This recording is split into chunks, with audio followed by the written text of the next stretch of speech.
Dans cette vidéo sur les nombres entiers, je vais t'expliquer ce qu'on appelle comparer et ranger des nombres entiers. Alors, pour commencer, qu'est-ce qu'on appelle comparer deux nombres? En fait, comparer deux nombres, si on te le demande, c'est juste te demander de savoir lequel est inférieur à l'autre, ou lequel est supérieur à l'autre, ou si tous les deux sont égaux. Autrement dit, quel est le plus petit, quel est le plus grand, ou s'ils sont égaux tous les deux. Mais nous, en vocabulaire, on utilisera inférieur, supérieur ou égal. Un petit exemple pour justement replacer le vocabulaire et les notations. Si on te demande de comparer 12 et 20, on le sait, 12 il est plus petit que 20, autrement dit, on dira que 12 est inférieur à 20. Et qu'est-ce qu'on utilisera comme notation?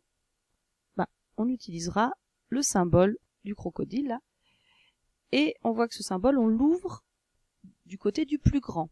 Il s'ouvre, hop, vers le 20. Donc ça, c'est pour dire 12 est inférieur à 20. Exactement de la même façon, si on te demande de comparer 9 et 4. 9, on le sait, il est plus grand que 4. Autrement dit, on dira 9 est supérieur à 4. Et qu'est-ce qu'on mettra comme symbole? On mettra le symbole dans l'autre sens, le même que tout à l'heure, mais dans l'autre sens.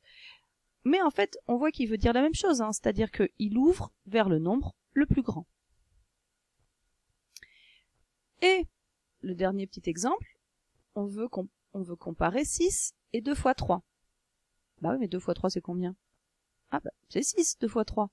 Autrement dit, 6, il est égal à 2 fois 3. Et le symbole qu'on utilise, tu le sais déjà, c'est justement le symbole égal. Bien, donc là, c'est quand on te demande de comparer deux nombres.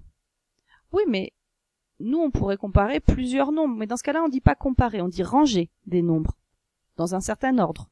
Soit on va les ranger du plus petit au plus grand, et dans ce cas-là, on appellera ça ranger les nombres dans l'ordre croissant, soit on les rangera dans l'autre sens, qu'on appellera dans l'ordre décroissant. Pour l'ordre croissant, on voit bien que comme on va croître, le symbole sera toujours ouvert vers la droite, toujours. Un petit exemple, si je veux comparer 2, 6, 10 et 14, si je dois les ranger dans l'ordre croissant, on voit bien que 2 est plus petit que 6, qui est plus petit que 10, qui est plus petit que 14. Et on voit bien que tous les symboles sont dans le même sens, tous ouverts vers la droite.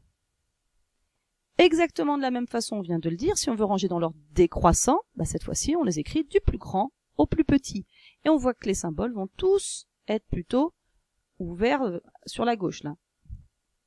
Donc, si je fais exactement le même exemple que tout à l'heure, mais que je le réécris dans l'ordre décroissant, je vais commencer par 14 qui est le plus grand, ensuite 10, ensuite 6, ensuite 2, et évidemment, je change le sens du symbole, donc 14 est plus grand que 10, qui est plus grand que 6, qui est plus grand que 2.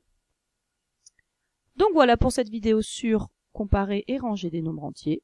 À toi maintenant de faire la même chose.